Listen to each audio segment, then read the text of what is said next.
ভালোবাসার জন্য এত কিছু করে, কিভাবে করে, এই শক্তিটা কোত্থেকে আসে? হ্যাঁ, এটাও যদিও এভরি লাভ স্টোরি যে ঘোস্ট স্টোরি, কিন্তু তার একটা শক্তি আছে। এই শক্তিটা হয়তো ভূতের শক্তি, এটা পজিটিভ ভাবে দেখলে কিন্তু আরাম।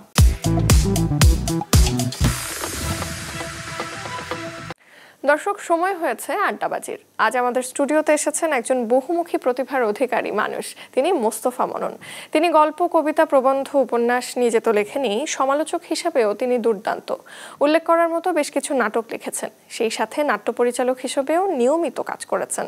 এবারের অমর একুশে বইমেলায় তার লেখা উপন্যাস শাহজালাল প্রকাশিত হয়েছে। প্রখ্যাত সুফি সাধক হযরত শাহজালালের জীবন এবং দর্শনের উপর ভিত্তি করে এর আগে কোনো বাংলা উপন্যাস সম্ভবত কেউ লেখেননি, আর সে কারণে এই বইটি নিয়ে বেশ আলোচনা হচ্ছে। দর্শক, শাহজালালের প্রসঙ্গ ধরেই আজ আমরা কথা বলবো প্রিয় লেখক মোস্তফা মননের সাথে। চলুন তাহলে সরাসরি আড্ডায় ডুব দিই। কেমন আছেন? জি, ভালো, আলহামদুলিল্লাহ। আর নতুন বই এলো, সেই প্রসঙ্গে তো আসবে, কিন্তু তার আগে একটা অভিনব জিনিস নিয়ে আলাপ করতেই চাই। কফি গার্ল কিংবা শাহজালালের প্রমোশনাল ভিডিও আপনি তৈরি করেছেন, এবং একটু ভিন্নভাবে। এই ইনোভেটিভ আইডিয়াটা কি করে মাথায় এলো? আচ্ছা, আইলো, আমরা সাধারণত পাঠকদেরকে দোষ দেই কিভাবে, যে পাঠক বই পড়ে না, ই করে না। কিন্তু দেখতে হবে যে পাঠকের তো মানে বিভিন্ন মিডিয়ামে সে ব্যস্ত। তা এখনকার সময়ে যেই মিডিয়ামগুলিতে ব্যস্ত, বা সোশ্যাল নেটওয়ার্ক বা সোশ্যাল মিডিয়ামে যে ব্যস্ত, তো সেখানে আমরা তাদের কাছে পৌঁছাতে পারি না। তো আমরা যখন একটা পাঠকের কাছে পৌঁছাবো, আমাদের টার্গেট মানে যেই বইয়ের যেই পাঠক শ্রেণী, ওদের কাছে পৌঁছাতে হলে ওদের মাধ্যমে ওরা যেটা ভালোবাসে, ওরা যেখানে সময় ব্যয় করে, হ্যাঁ, সেখানে আমাদের পৌঁছাতে হবে। পৌঁছাতে হলে এই আইডিয়াগুলো, যেহেতু আমি ভিজুয়াল মিডিয়ার মানুষ, ডিরেকশন দিয়ে নাটক লিখে আপনি যেটা বললেন, তো সেখানে আমার কাছে মনে হলো যে এটাকে ক্রিয়েটিভভাবে উপস্থাপন করার জরুরি। এবং এই ভাবনাটা আসলে সাধুবাদ দেওয়ারই কথা, বিকজ আসলে তো এখন মানে পাঠকরা বিভিন্ন মিডিয়ামে নিজেকে এঙ্গেজ রাখেন। এখন আসলে প্রত্যেকেরই উচিত ওই প্ল্যাটফর্মটাকেই কাজে লাগানো। আর আমরা দেখেছি অলরেডি 7 ফেব্রুয়ারি কিন্তু শাহজালালের প্রকাশনা উৎসবটাও হয়ে গেল। এই প্রকাশনা পর্বর পরে যে দেখতে দেখতে তো অনেকটা দিনই গেল, পাঠকদের মধ্যে মানে কার মন্তব্য কতটা ভালো লেগেছে এটা তো জানবই, পাশাপাশি জানতে চাই পাঠক সাড়া কেমন মিলছে। আচ্ছা, প্রথমত এইটার সম্পর্কে মানুষ জানে কম। এইটার দায়ভার আমাদের বলতে প্রথমত হলো প্রকাশকদের। কারণ আপনি একটা ব্যবসা প্রতিষ্ঠান করছেন, আপনার প্রত্যেকটা বই এক একটা প্রোডাক্ট, এটা হিসেবে চিন্তা করতে হবে। আপনি এটা তো ওই মুষ্টিমেয় লোকদের জন্য বসে থাকেননি। তাহলে আপনার বই সবার কাছে পৌঁছাতে হলে আপনার একটা কর্ম পরিকল্পনা দরকার। কিন্তু প্রকাশকদের এটা বাস্তবতা যে আমি এই পর্যন্ত বড় যতগুলি প্রকাশক আছে, 2-1 ছাড়া আর কারো কোনো আইডিয়া নেই। তখন এই দায়টা চলে আসে লেখকের উপরে। তো লেখকের সবসময় সব লেখক তো সোশ্যাল মিডিয়ায় বা এই প্ল্যাটফর্মগুলি সম্পর্কে অবগত না। তখন তার বেলায় কি হবে? হয়তো আমার বেলায় আমি ভিজুয়াল মিডিয়ার কারণে আমি এআই দিয়ে প্রোমো করতে পারি, একজন পারফর্মার দিয়ে প্রোমো করতে পারি, আমি মানুষের কাছে পৌঁছাতে পারি। মোট কথা, পৌঁছাইতে পারলে পাঠক সাড়া দেয়। আর যারা বইমেলায় আসে, স্টলে আসেন, প্যাভিলিয়নে আসেন, তারা যখন শাহজালালের বইটা দেখেন তাদের মধ্যে একটা কিউরিসিটি হয়। এটা আমি দেখেছি অন্য ধর্মের মানুষের ক্ষেত্রে। কারণ শাহজালাল একজন আধ্যাত্মিক পুরুষ, সুফি সাধক, তার কাছে মানব প্রেমটাই সবচেয়ে বড় ছিল। সুফিবাদের এটা কথাই ওনারা মানব প্রেমটাকেই বড় করে দেখেন। তো ধরে, এবং যারা নেয়, আমি শর্ট রিভিউ কিছু পেয়েছি, কারণ অল্প কয়েকদিন হলো তো, 10-15 দিন, তারা খুব ভালো বলেছেন। যখন একজন মানুষ প্রবল অত্যাচারী হয়ে ওঠে, অহংকারী হয়ে ওঠে, তখনই তার পতন হয়, এবং সার্বিকভাবে মানবতার কথা এর উপর আসলে উপজীব্য করেই তো আপনি লিখেছেন শাহজালাল। কেন মনে হলো যে এই সুফি সাধককে নিয়ে, হযরত শাহজালালকে নিয়ে একটা রচনা লেখা উচিত তার ফিলোসফিকে উপজীব্য করে? আচ্ছা, আমাদের এখানে নায়কের সংকট। গল্প, উপন্যাস, সিনেমায় আপনি দেখবেন বেশিরভাগ গল্পে, কিছু বাদ দিয়ে বেশিরভাগ গল্পে নায়ক দেখবেন উড়নচণ্ডী, ভব ঘুরে, হ্যাঁ, ওইটা করে সেইটা করে, হ্যাঁ, সোশ্যাল যে একটা ভ্যালুজ এইটারে সে উপেক্ষা করে। হ্যাঁ, তখন আমার কাছে মনে হলো যে আসলে তারা কিন্তু আমাদের প্রকৃত নায়ক না। এরকম বিখ্যাত লোকের বিখ্যাত চরিত্র আছে ভবঘুরে, তাদের আমরা আদর্শ হিসেবে মানি, তাদের অনুকরণ করি, ওই রঙের পাঞ্জাবি পরি। আমি এটা দোষ দিচ্ছি না, কিন্তু আমাদের এই বাংলায় প্রচুর মনীষী আছেন, হ্যাঁ, যারা সমাজ সংস্কারক, যারা রাজনৈতিক সচেতন, এবং যাদের মানবতার প্রেম আছেন। তো তেমনি আরো অনেকগুলি মানুষের মধ্যে একজন শাহজালাল। 1303 সালে তিনি আসছেন ধর্ম প্রচারে, হ্যাঁ, আরব থেকে। কিন্তু যখন বুরহানুদ্দিনের সাথে দেখা হলো এবং তিনি যখন জানতে পারলেন দিল্লিতে বসে যে তার উপরে অমানসিক অত্যাচার করেছে, যেটা কোনো নিয়মের মধ্যে পড়ে না, তখন তিনি তার প্রতিবাদে এগিয়ে এলেন।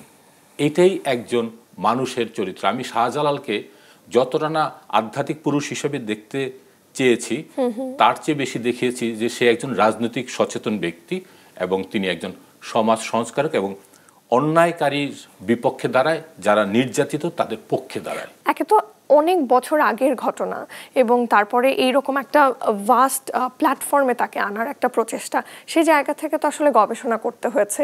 তো একটু জানতে চাই যে কতদিন ধরে গবেষণা করেছেন তাকে নিয়ে এবং লেখা শুরু করেছিলেন কবে থেকে? আচ্ছা, আমি তাকে নিয়ে আমার একটা সিনেমা বানানোর পরিকল্পনা। আচ্ছা, আমি এই জন্য দেশ বিদেশে অনেক সুফি সাধকের সাথে কথা বলছি, যারা এই সময় সুফিজম নিয়ে গবেষণা করে বাংলাদেশ এবং বাংলাদেশের বাইরে। হ্যাঁ, তখন এইটা শুরু হয়েছে 4 বছরের মতন, 4 বা 4.5 বছর ধরে। আমি যখন যার সম্পর্কে আমি একটু জানি, ওইটা আমি একটা জায়গায় নোট রাখি, মানে আমার একটা আর্কাইভ করতে করতে করতে করতে এবার জুন জুলাইতে আমি একটা রোমান্টিক উপন্যাস লেখা শুরু করেছিলাম বইমেলা কেন্দ্রিক, যেহেতু আমাদের বইমেলা। তখন আমার কাছে মনে হলো যে না, শাহজালালটা লিখি। তখন আমার এইটা লিখতে, যেহেতু আমার গবেষণা করা ছিল, আমি লাইন আপটা জানি, আমার প্রায় 3.5 মাস লেগেছে। আর ভেরি রিসেন্টলি আমরা জানতে পারলাম যে আপনার লেখা আর একটা বই ভূত বালিকার প্রথম মুদ্রণ কিন্তু শেষ হয়ে গেছে। একজন লেখক হিসেবে সত্যি এটা খুবই আনন্দের একটা মুহূর্ত। এই ভূত বালিকা নিয়ে একটু শুনবো, এইটা পড়ার প্রেক্ষিতে আসলে পাঠকদের কাছ থেকে প্রতিক্রিয়া কেমন পেয়েছেন? পাঠকরা, আমি ভূত বালিকা, আমার টার্গেট অডিয়েন্স ছিল এই যে একদম টিনেজারটা, হ্যাঁ, এই যে ফার্স্ট ইয়ার কলেজের ফার্স্ট ইয়ার সেকেন্ড ইয়ার, ওরা 5 বন্ধু কি করে, ওদের দুষ্টুমি, ওদের পোংটামি, হ্যাঁ, ওরা মানে জিনিসটাকে কিভাবে ডিল করে। এবং এখানকার কিছু কিছু ঘটনা আমার জাহাঙ্গীরনগরের এক বড় ভাইয়ের কাছ থেকে শোনা, তার ফার্স্ট ইয়ারের জীবনে যেই ঘটনাগুলি, ওইখান থেকে কিছু নেয়া।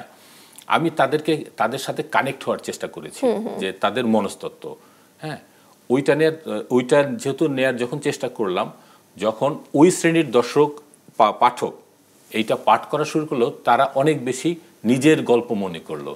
এই জন্যই প্রথম মুদ্রণটা হয়তো শেষ হলো। আর কফি গার্ল নিয়ে তো আলাপে আমরা আসতেই চাই। আমরা দেখি যে আপনি মানে যে কোনো বই নিয়ে সেটার প্রচারণার জায়গা থেকে সোশ্যাল মিডিয়াতে অনেক বেশি কানেক্টেড। এই থ্রু দিয়ে আসলে যেটা দেখা যায়, অনেক পাঠক নিলেও আমরা বিশেষ করে পাঠকের ছোট ছোট গল্প, অনুভূতিও দেখতে পারি। অন্যতম বলতেই হয় যে আমরা দেখেছি যে একজন সন্তান তার মায়ের জন্য কফি গার্লটা কিনেছেন। সো এই মোমেন্টসগুলোকে কিভাবে দেখেন?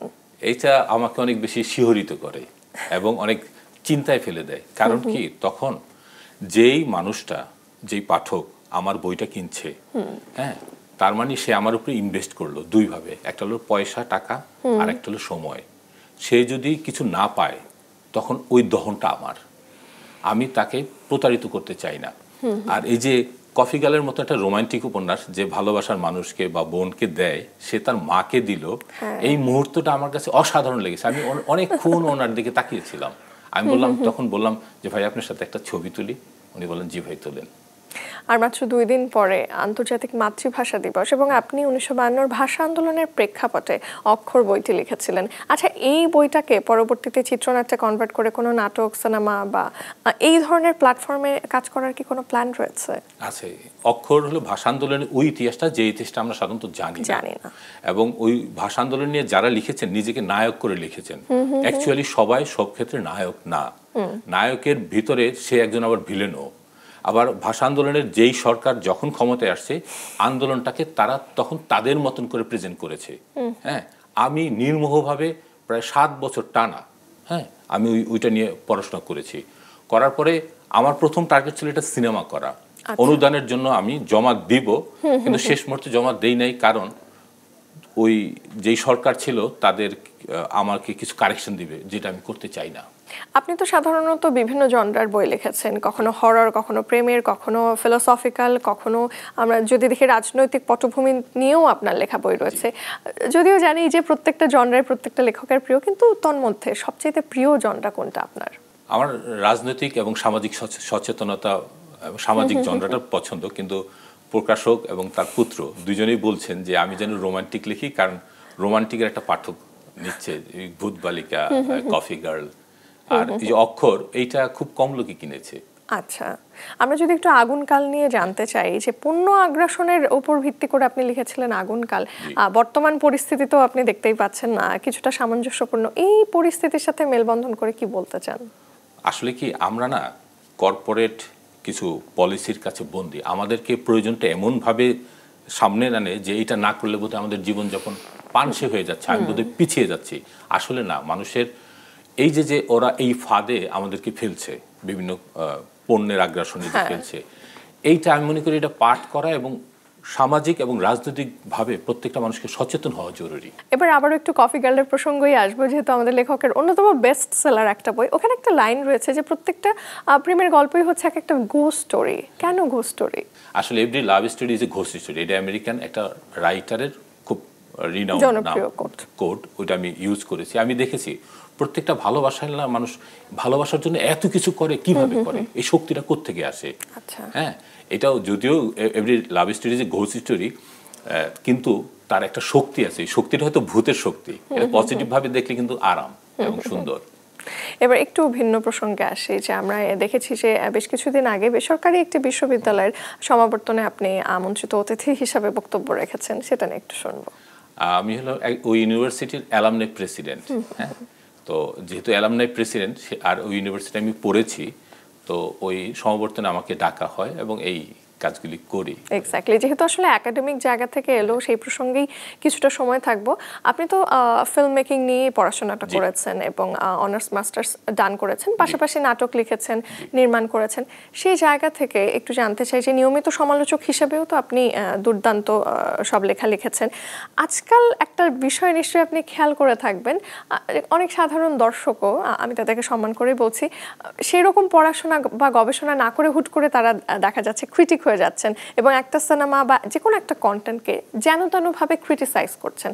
এটা আসলে কতটা যৌক্তিক? যৌক্তিক না, কিন্তু তাকে কথা বলতেও তো দিতে হবে, এবং পাশাপাশি এইটাও দিতে হবে যে ভাই, এই বিষয়ে কথা বলতে হলে এই বিষয়গুলি একটু মাথায় রাখেন। এই ব্যাপারে আমাদের যারা গণমাধ্যমে আছেন, যারা একটু সিনিয়র সমালোচক আছেন, বা যারা একটু প্রভাবশালী মিডিয়াতে আছেন, যাদের কথা মানুষ শোনে, জনপ্রিয়, তারা যদি একটা গাইডলাইন দেয় যে ভাই, একটা সিনেমা বা একটা যে কোনো কিছু থেকে সমালোচনার ঊর্ধ্বে কেউ না, আর ওই মানুষ তার মতন করে কথা বলবে যেটুকু সে জানে, তাকে আর একটু জানানোর জন্য এই ব্যবস্থাটা নিতে হবে, উদ্যোগটা নিতে হবে। এটা রাষ্ট্রেরও একটা দায়িত্বের মধ্যে পড়ে। এক্স্যাক্টলি। আর রিসেন্টলি আপনার একটা রিভিউ আমরা দেখেছি একটা চাইনিজ সিনেমা নিঝা 2 নিয়ে। প্রথম কিস্তিও ছিল খুবই ব্যবসা সফল এবং দ্বিতীয়টা তো জাস্ট মানে আনইমাজিনেবল ব্যবসা করেছে। এইটা নিয়ে কিছু জানতে চাই আপনার কাছ থেকে। আসলে আমি বলতে চাই যে প্রত্যেকটা মানে দেশের কিছু সম্পদ থাকে।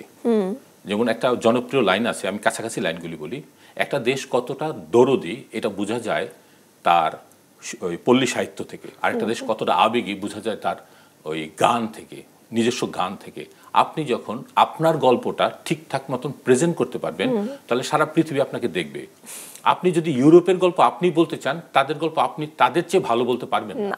আপনাকে আপনার গল্প বলতে হবে। নিঝার সাথে আমাদের পৌরাণিক আমাদের যে মিথ আছে বা 7 ভাই চম্পা, এর মধ্যে একটা অদ্ভুত সুন্দর মিল আছে। কারণ নিঝাতে ওকে বাঁচানোর জন্য 7 রঙের পদ্ম প্রয়োজন। আমাদেরকেও আমাদের 7 ভাই চম্পা ওকে মেরে ফেলে এইভাবে, এই যে দেখেন একটা কিন্তু কানেকশনটা আছে। আমি বলতে চাই 7 ভাই চম্পা কিন্তু ওই সময় সবচেয়ে ব্যবসা সফল সিনেমা। আপনি আপনার গল্প বলেন, এটা হলো মূল বিষয়, এবং নিজের ওয়েতে বলেন, তাহলে সারা পৃথিবী আপনাকে দেখবে। যেহেতু আসলে আপনি মানে লেখালেখির পাশাপাশি সোশ্যাল মিডিয়াতে অনেক বেশি বলতে গেলে সময় দেন এবং থাকেন, সোশ্যাল মিডিয়ায় আজকাল আমরা দেখছি যে অনেক ব্র্যান্ড প্রমোটাররা, অনেক ইনফ্লুয়েন্সাররা রীতিমতন কাদা ছোড়াছুড়ি করেন তাদের চারিত্রিক কিছু বিষয় নিয়ে, যেটা হয়তো অনেকের মতো উচিত বা উচিত না। এই ব্যাপারটাকে কিভাবে দেখছেন? এই ব্যাপারটা থামানোর কিছু নাই, তাকে তার মতন ছেড়ে দেন, আপনি ওইটা অ্যাভয়েড করেন। কারণ একটা বাজারে সব ধরনের পণ্য থাকে, টাউটার থাকে, বাটপাট থাকে, ভালো পণ্য থাকে, পচা পণ্য থাকে। আপনাকে চুজ করতে হবে, আর আপনাকে চুজ করার জন্য আপনার যে বোঝাপড়া সেইটা আগে নিজের সাথে করতে হবে।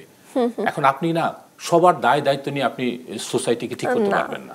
একটা সময় তো আপনি নিয়মিত ধারাবাহিক নাটক নির্মাণ করেছেন, লিখেছেন, ইভেন মাছরাঙা টেলিভিশনেও আপনার নির্মিত নাটক গেছে। এখন কি সামহাও নাটক লেখা কিংবা পরিচালনা থেকে কিছুটা বিরতি নিয়েছেন? না, বিরতি নেই নাই। আমার আসলে সিনেমার দুইটা হাতে ছিল এবং এই অক্টোবরে শুটিংও ছিল। তো সামহাও এই রাজনৈতিক পট পরিবর্তনের কারণে সিনেমা দুটো হয়ে ওঠেনি। আর আমি সিনেমার স্ক্রিপ্টটা লিখি নিয়মিত। আমার একটা অনুদানের সিনেমা সরকারি অনুদান পেয়েছে, আর দুইটা সিনেমার স্ক্রিপ্ট লিখে দিয়েছি। ওইটা শুটিংটা হচ্ছে না কারণ সময়টা ভালো না। এখন পর্যন্ত একজন নাট্যকার হিসেবে আপনার সবচেয়ে বড় অর্জন কি? আমি দর্শক বুঝতে পারি।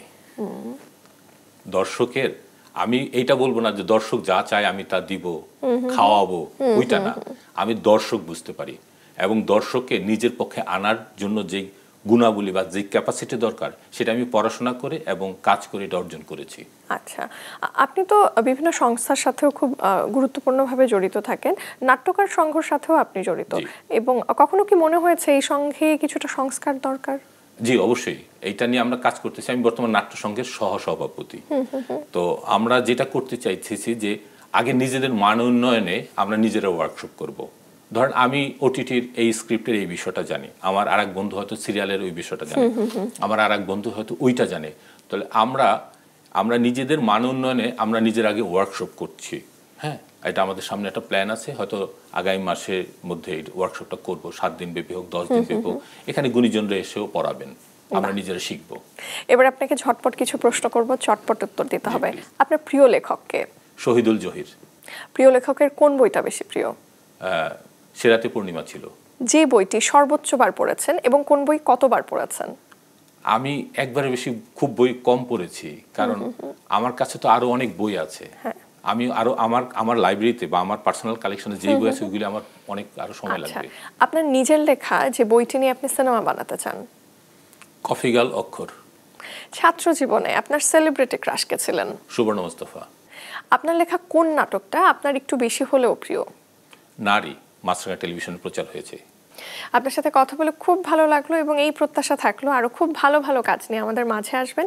আর বিনোদন সারাদিনকে সময় দেওয়ার জন্য অনেক ধন্যবাদ। আপনাকেও ধন্যবাদ, বিনোদন সারাদিনকে ধন্যবাদ, মাছরাঙা টেলিভিশনকেও ধন্যবাদ।